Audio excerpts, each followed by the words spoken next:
Bonsoir à toutes et à toutes, bienvenue dans Libre Ensemble. Je suis ravie de vous accueillir ce soir pour un nouveau rendez-vous de la laïcité. Lutter contre le prosélytisme dans les services de santé, atteindre une neutralité pour un service de meilleure qualité dans les soins, c'est la question qui va nous intéresser ce soir. Libre Ensemble, Catherine Ax, Jacques Nizan. Et pour ce faire, je suis très heureuse d'accueillir André Poquet. Bonsoir André. Bonsoir Catherine. André est présidente du service laïque d'aide aux personnes. Et merci d'être là André. Vous avez aussi devant vous et avec vous Lucie Baridé. Baridez, Lucie? Baridez, oui. Bonsoir Lucie. Vous êtes-vous chargée de projet à la cellule études et stratégies du Centre d'action laïque? Oui, c'est bien ça. Et nous avons également, et pour terminer, Fabien Defresne. Bonsoir Fabien. Bonsoir. Vous êtes-vous sociologue, chercheur et chargé de cours à la Haute École Libre de Bruxelles-Prigogine et l'École de Santé Publique de l'ULB. Lutter contre ce prosélytisme dans les soins de santé, pourquoi? D'abord avec André Poquet, on va peut-être définir. Qu'est-ce que vous appelez, vous, au service d'aide, service laïque d'aide aux personnes, qu'est-ce que vous nommez prosélytisme? Et pourquoi ça vous intéresse? Donc en fait, avant de parler de prosélytisme, je pense qu'il faut essayer de comprendre ce qu'est la neutralité. Et pour faire clair, le Centre d'action laïque s'est toujours battu pour défendre tout ce qui touchait au service public au sens large. Pourquoi?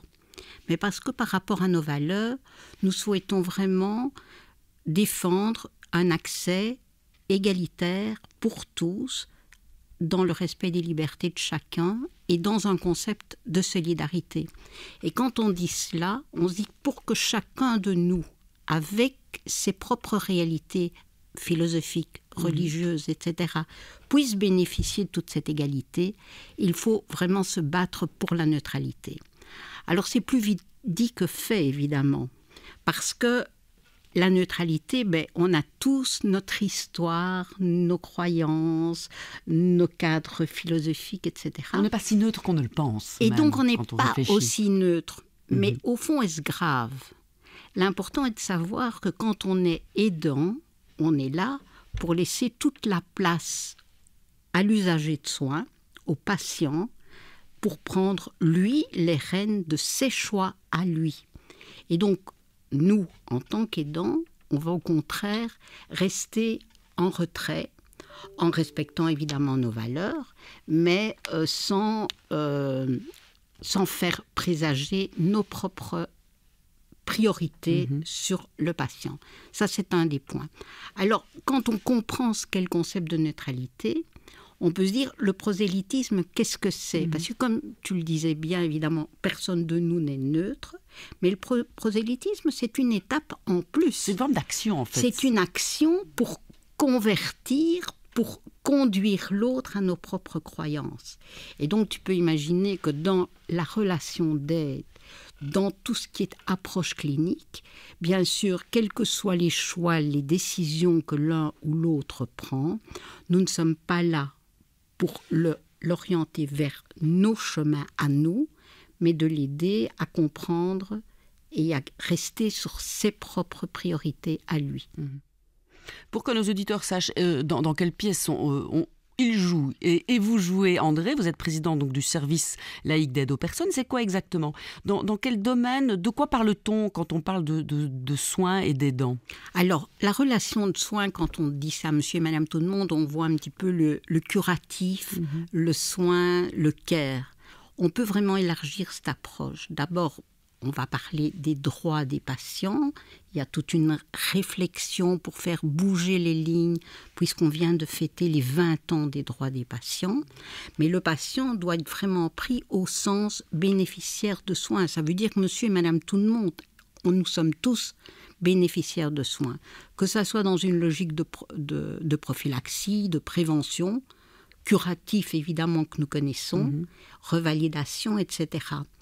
Et lorsqu'on va se centrer sur le prosélytisme, notre étude s'est centrée peut-être plus sur les structures de soins. N'oublions pas que la plupart des gens, oui, ils vont à l'hôpital, mais ils se font soigner à domicile, en MRS, dans des structures extérieures. Donc, le concept de neutralité, de la prise en charge de chacun de nous, dans le respect de nos convictions à nous, va évidemment sortir des murs de l'hôpital. Et s'imposer. Est-ce que le patient, justement, quand il fait appel à des services de soins, est-ce qu'il sait dans quoi il joue? Est-ce que c'est une donnée auquel on ne pense pas toujours? Alors, je dirais que c'est vraiment un domaine impensé. Pratiquement, si nous arrivons avec nos attentes, nous pensons pouvoir être respectés dans ces attentes et quelque part on a envie de dire ça va de soi. Dans la réalité, c'est pas du tout comme ça que ça va se passer. Alors, nous-mêmes, on est souvent piégés parce qu'on a un problème de santé, on consulte pour un problème de santé, on est pris dans la spirale de l'aide, du protocole de soins, etc. Et puis en une fois, on se dit « Oula, qu'est-ce qui est occupé de se passer ? Je suis un peu prise dans un appât.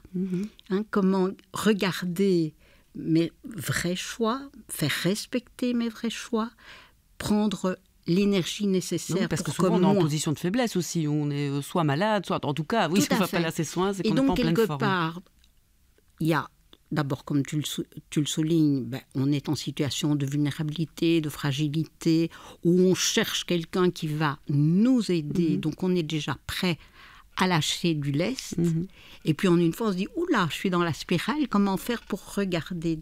Et c'est vraiment en tant qu'aidant, c'est dans ce regard-là qu'en tant qu'ici accompagnant laïque, on se dit attention, comment en tant qu'aidant, nous allons tout mettre en œuvre pour permettre à monsieur et madame tout le monde de garder une réelle autonomie et qu'ils puissent vraiment garder les rênes du processus. Avant d'interpeller Lucie Baridé sur l'enquête justement qu'a menée le Centre d'Action Laïque sur cette histoire de prosélytisme dans les soins de santé, André, pourquoi est-ce que c'est une question importante là maintenant? Vous avez remarqué un changement, une aggravation de ce prosélytisme religieux? Pourquoi est-ce qu'aujourd'hui le Centre d'Action Laïque et d'autres se saisissent de ça? Est-ce qu'il y a eu un changement par rapport au prosélytisme? Je ne pourrais pas répondre.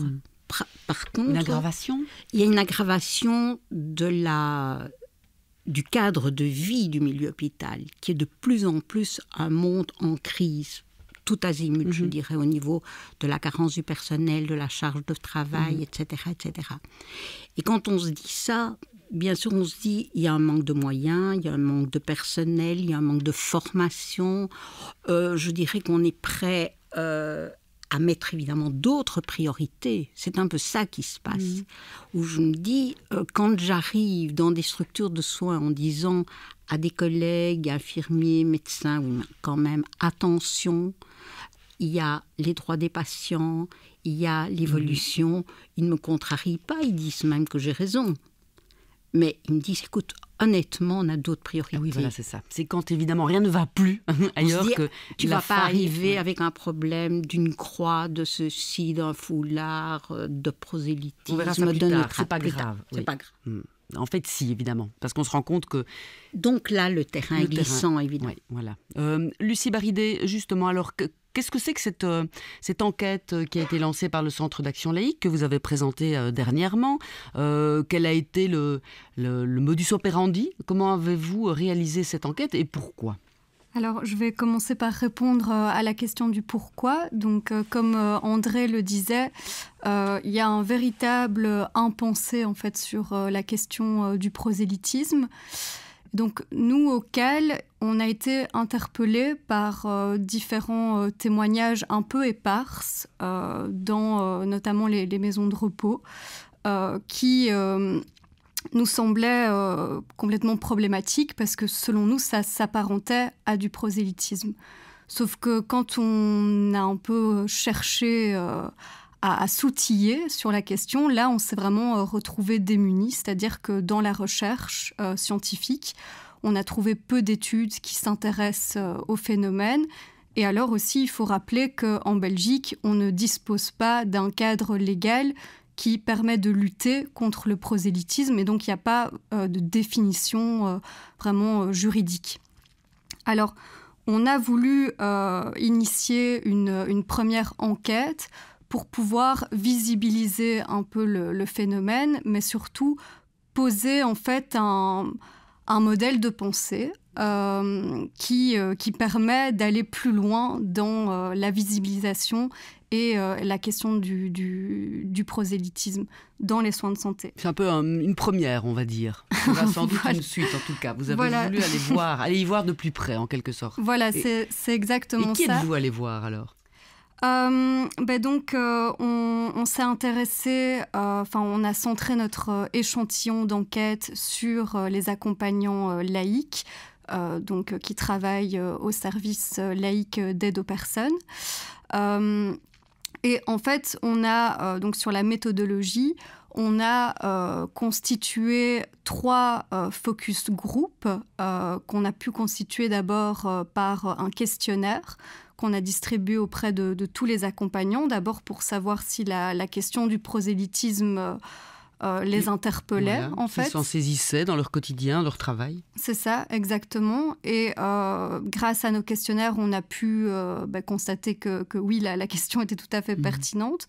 On a donc constitué 3 focus group, un dans la région de Charleroi, un dans la région bruxelloise et un 3e à Namur. Et donc, dans ces focus group, on est allé poser des questions aux accompagnants laïcs sur le prosélytisme. Et grâce à leurs réponses, on a pu en fait constituer 3 modèles, 3 formes de situations, on va dire, que eux identifient comme étant du prosélytisme dans les soins de santé. Et à partir de là, on va pouvoir continuer le travail d'enquête, de recherche pour visibiliser vraiment le problème. Avant que vous nous disiez les grandes lignes qui ressortent de cette enquête, j'avais envie d'interpeller Fabien. Fabien Defresne, vous avez aidé Lucie et André en quelque sorte. Elles sont venues vous trouver, vous chercher, puisque vous êtes chercheur et enseignant, que vous formez en quelque sorte les aidants et les pratiquants en soins de santé. En quoi avez-vous pu apporter votre aide ? Lucie me disait, par exemple, les focus group, c'était votre idée. Vous avez donc aidé à cette étude. En fait, il fallait objectiver un phénomène qu'on voit, qu'on sent en tout cas monter. Le mot n'a peut-être pas encore été prononcé ici, mais c'est le fait social et religieux. On sent par une série d'éléments, que ce soit dans la presse, dans l'actualité donc, mais aussi dans nos vies quotidiennes, on sent bien que le fait social et religieux monte. Alors, ce n'est pas un problème en soi, évidemment, à partir du moment où les convictions des uns et des autres sont respectées. Et là où le problème peut arriver, c'est à partir du moment où la volonté du patient, puisque là on parle essentiellement des patients, n'est plus respectée. Alors on est déjà sur le territoire belge dans une histoire qui est particulière, avec des réseaux, des piliers. Donc on a déjà une série d'éléments par rapport à ça, et se greffent sur ces éléments-là de nouveaux éléments en matière religieuse. Et c'est évidemment en termes de respect d'abord du patient qu'il fallait tenter d'explorer, parce qu'il s'agit en fait quelque part d'une réflexion avant d'être une œuvre scientifique au sens strict du terme. Donc l'objectif était vraiment de pouvoir objectiver cet élément-là. Et je pense qu'on y est finalement arrivé. Et je crois que de faire parler les personnes qui ont parlé pour cette enquête que Lucie a réalisée, ça permet effectivement de faire émerger une série d'éléments. Et donc je pense que ça, c'est une bonne base qu'il va falloir élargir, puisque là, on a 2-3 éléments, quelques pistes, et Lucie les a rappelés là, quelques pistes pour voir de l'avant et probablement d'aller observer, aussi bien à l'hôpital, puisque c'est évidemment la structure de soins que tout le monde connaît, mais André l'a rappelé avec raison. L'ensemble des soins primaires, et je pense évidemment à votre médecin généraliste, je pense à votre kiné, je pense aux maisons médicales, je pense à tout ce qui se trouve entre la 2e ligne de soins à l'hôpital et cette ligne oui, parce que l'hôpital, primaire. une petite parenthèse, mais l'hôpital souvent c'est une grosse structure où on sait si ces hôpitaux-là sont plutôt d'obédience catholique, Exactement. d'autres plutôt neutres, laïques. On sait un peu où on met les pieds. En soins à domicile ou dans d'autres structures, c'est peut-être un peu plus difficile de savoir C'est pour ça à que qui on a affaire. J'allais ajouter les maisons de repos et de soins. Maisons de repos. André en a parlé. On est là avec des personnes, mais c'est le cas quand même dans beaucoup d'institutions de soins, de personnes vulnérables. D'abord en termes de santé, évidemment, c'est la raison qui les amène pour la plupart du temps là, et qui parfois cumulent d'autres types de vulnérabilités, qu'elles soient de type culturel, social, économique, et donc se greffent comme ça toute une série d'éléments, et Dieu sait si, c'est le cas de le dire, nos sociétés sont aujourd'hui en crise. Là aussi, André le soulignait avec raison, les institutions de soins sont en crise, mais par ailleurs, les patients sont eux-mêmes en crise. Et dès lors, c'est, à mon sens, un élément extrêmement critique pour les 10, 15, 20 années à venir. C'est vraiment respecter les opinions et les convictions religieuses des soignants. Ça, il n'y a évidemment aucun problème, mais il ne faut évidemment pas que ces convictions débordent dans les soins, que ce soit dans le travail social d'ailleurs ou dans le travail lié aux soins. C'est ce que vous leur enseignez, vous, quand vous donnez cours à ces futurs aidants et soignants, c'est de garder vraiment une neutralité ? C'est un travail qui n'est pas extrêmement facile à faire, même si j'ai la chance de travailler dans une institution où les choses sont claires. C'est plus difficile qu'avant ? C'est plus difficile qu'avant. Pourquoi ? Parce que les publics qu'on a devant soi sont eux-mêmes touchés par le fait social et religieux qui explose. On voit ça dans les auditoires, et je le répète, ce n'est pas un problème en soi. Sauf quand on aborde des thèmes comme les soins palliatifs, par exemple, où la question de la mort s'impose, évidemment. Oui, qui est très différente si on est croyant ou pas. Et exactement. En fonction de même et puis la à l'autre religion. bout de la vie, c'est-à-dire au début, ou quand la vie n'est pas encore là et qu'on parle de l'IVG, par exemple, ça, ce sont d'autres questions qui provoquent à tout le moins des haussements d'épaules et parfois des remarques où des étudiants nous disent qu'il est absolument hors de question qu'ils conseillent l'IVG à des patientes ou à des familles que sur les soins palliatifs. Contre ses convictions absolument. À lui. Et vous lui dites quoi alors ? Si, tu dois. Exactement. Tu dois mettre de côté tes convictions. Il y a une seule solution par rapport à ça, c'est de rappeler la déontologie et l'éthique du métier. Mais là où mon inquiétude se situe, c'est évidemment, est-ce que l'éthique et la déontologie du métier et la loi telle qu'elle est aujourd'hui, notamment celle qui touche aux droits du patient, est-ce que tous ces éléments sont suffisants pour garantir la liberté de conviction des patients ? La réponse semble non. La réponse semble non. Tous les trois. Lucie, donc Fabien, lui parle d'étudiants, on va dire ça, qui sont en formation. Vous avez rencontré des gens qui travaillent depuis quelques années, qui sont sur le terrain. Est-ce qu'ils avaient conscience de cela ? Vous avez dit, oui, c'est une question qui se pose. Est-ce qu'ils en avaient vraiment conscience de l'influence qu'ils peuvent avoir ? Est-ce qu'ils font tout pour que leur neutralité, en tout cas réfréner leur prosélytisme s'ils en avaient ? Donc nous, on a surtout rencontré des accompagnants laïcs. Et moi, ce qui m'a étonnée, c'est que la question du prosélytisme n'était pas du tout évidente pour eux. C'est-à-dire qu'ils nous ont relayé toute une série de témoignages avec certaines choses, je vais dire... En fait, je vais donner un exemple, plutôt, ce sera plus simple. Donc, une des formes de prosélytisme qui a été identifiée par les accompagnants laïcs, c'est le fait qu'il y a une prédominance du culte catholique dans l'accompagnement. Donc, on a eu des témoignages, par exemple, sur le fait que dans un hôpital, le lieu qui est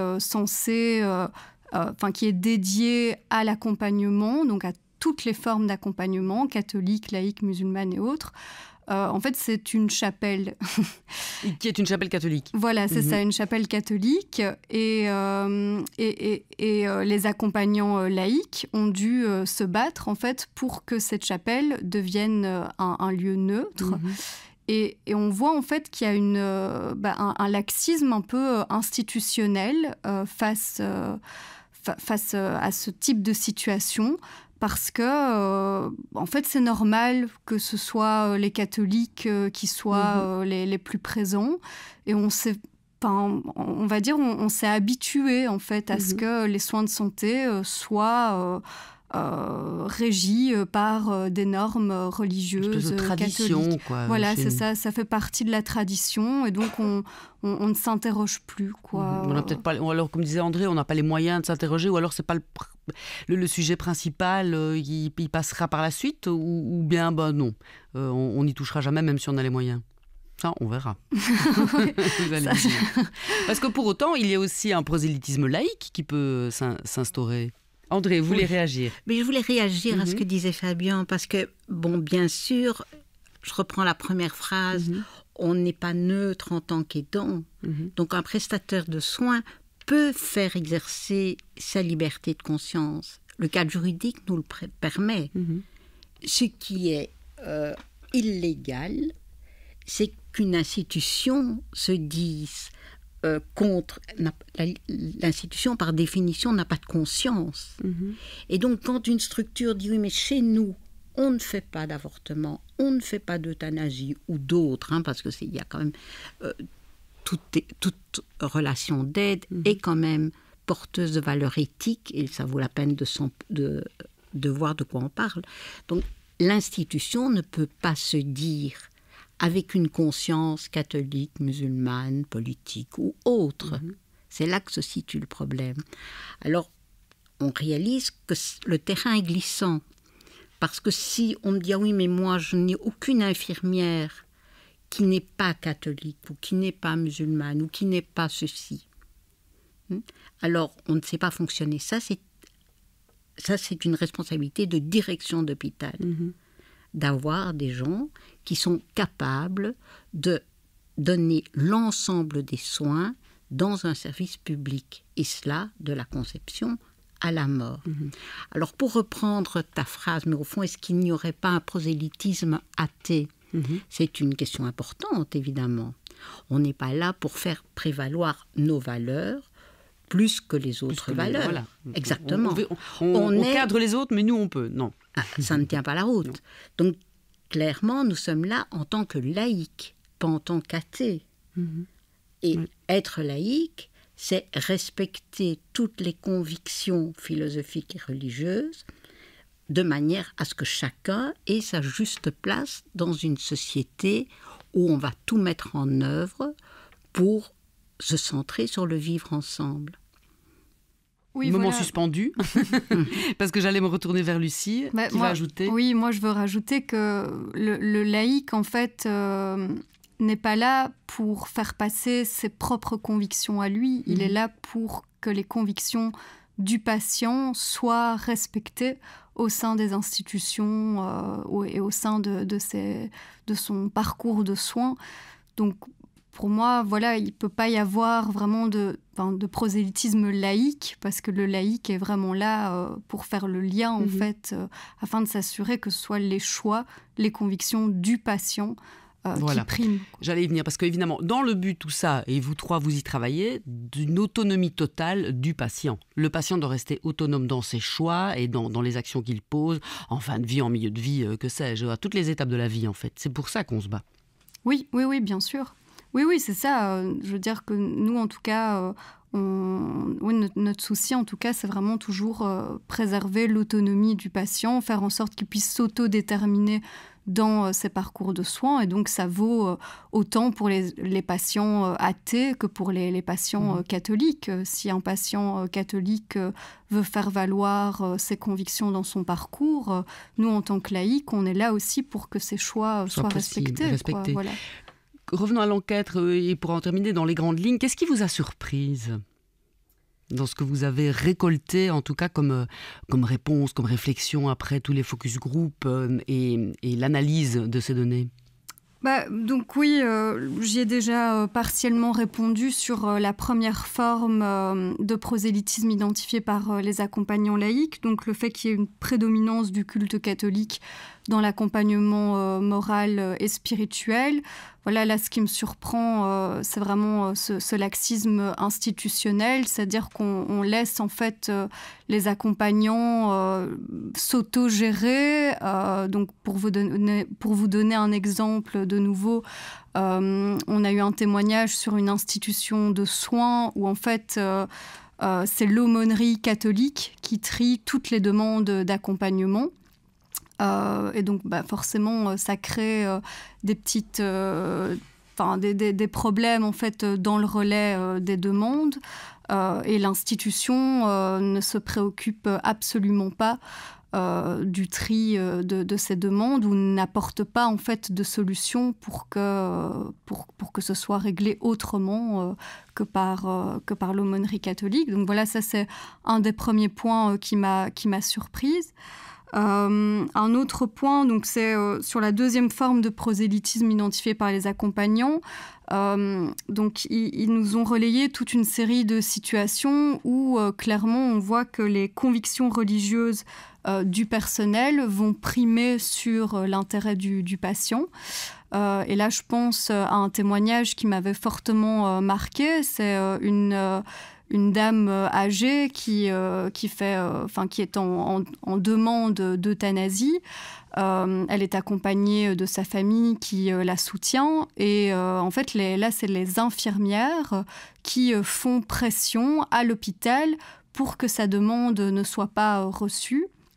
Et les infirmières se permettent d'émettre un jugement de valeur auprès de la famille en disant mais vous êtes des assassins, vous allez tuer votre mère si vous la laissez faire sa demande, quoi. Oui, donc là, ce sont des choses impensables. Oui, voilà, et ça ne va pas du tout parce qu'il faut bien se rendre compte qu'une demande d'euthanasie, c'est jamais facile. Donc la patiente est déjà dans une situation de vulnérabilité extrême, de souffrance, la famille aussi, et donc ce genre de formule peut vraiment être très très violente pour la famille et la patiente surtout qui la reçoit, quoi. Fabian, j'ai l'impression que c'est des questions d'un autre âge. On avait peut-être trop dans l'idée qu'on avait dépassé ces questions-là et qu'on était passé à autre chose. Pas du tout. Il y a un réel retour ou bien on n'a pas été assez vigilant, on a mis ça sous le tapis? Je n'ai pas de réponse claire à cet égard-là. A priori, c'est très difficile de répondre à ça. Par contre, votre sentiment, vous, qui est sur le terrain quand même. Moi, je voudrais le placer autrement, cet élément-là, c'est-à-dire tenter d'éclairer la situation. Et donc, qu'est-ce qu'on a à notre disposition pour éclairer cette situation? Parce que dit comme ça, froidement, chacun écoute cette émission dans sa voiture ou dans son salon, peu importe, et donc ça n'a pas de chair. Et donc, j'aimerais quand même bien qu'on ramène un peu à la situation directe que vivent les patients, et donc de mettre des mots sur les choses. Et pour ça, lorsque j'avais été invité à m'exprimer lors de la réunion, la conférence, le colloque qui avait été organisé, j'avais eu l'idée de reprendre les théories de Goffman. Erving Goffman, c'est un sociologue. Dans mes recherches, je l'ai mobilisé. C'était Céline Mailleux, donc, qui est professeure à l'école de santé publique de l'ULB, qui m'y avait invité. Et je me suis dit qu'il y avait un concept qui était pas mal chez Erving Goffman, qui touchait à ce qu'il appelle, je fais très court évidemment, ce qu'il appelle les mortifications. Et donc, il montre, notamment dans les asiles psychiatriques, que les patients sont victimes d'une série d'humiliations, de déshumanisation, voire de dépersonnalisation. Et donc, il place ça sous le vocable, justement, de la mortification. Et donc, une atteinte extrêmement profonde à la personnalité de l'individu et du patient, là, en l'occurrence. Et l'hypothèse que je pose, et qui appelle évidemment à être vérifiée à un moment par des travaux, par des recherches qui vont venir, je l'espère, c'est de montrer justement que ce prosélytisme touche en fait aux mortifications, il touche à l'individu, il touche à la personnalisation, il déshumanise en fait les gens, puisque les convictions, c'est ce qui nous fonde. Donc ça déstructure l'individu et la société. Et ça, je crois que c'est important de mettre la lumière sur cet élément-là précis. C'est une hypothèse, elle demande à être vérifiée, mais je pense que ça permet d'éclairer cette situation. Ça va permettre à certains de relire Erving Goffman. Il nous reste quelques secondes, André Poquet. C'est sans doute ça, évidemment, toujours dans vos actions, c'est de réhumaniser nos sociétés et l'individu pour être libres ensemble. Ce ne sera qu'en fonction de ce travail-là qu'on pourra mieux vivre. Je pense en effet que c'est vraiment au niveau de nos valeurs qu'on a croisées ici entre nous pendant cette demi-heure qu'on arrivera à mettre vraiment des patients au centre de tous les projets, en mettant vraiment la lumière sur leurs attentes, et nous sommes là pour les accompagner. Point. Ben voilà, vous mettez un point final parce que malheureusement nous nous quittons déjà, c'est très rapide cette demi-heure en votre compagnie. Merci André Poquet pour votre intervention, merci Lucie Baridé. À la seconde enquête vous revenez évidemment, vous prolongez oui, la recherche puisque maintenant toutes ces données vont être triturées pour en faire d'autres choses et faire avancer la recherche. Merci Fabien Defresne. Merci à vous d'avoir été là ce soir pour nous en parler également. Merci à tous d'avoir choisi de nous écouter. On se donne rendez-vous la semaine prochaine pour un autre rendez-vous de la laïcité. Merci à vous.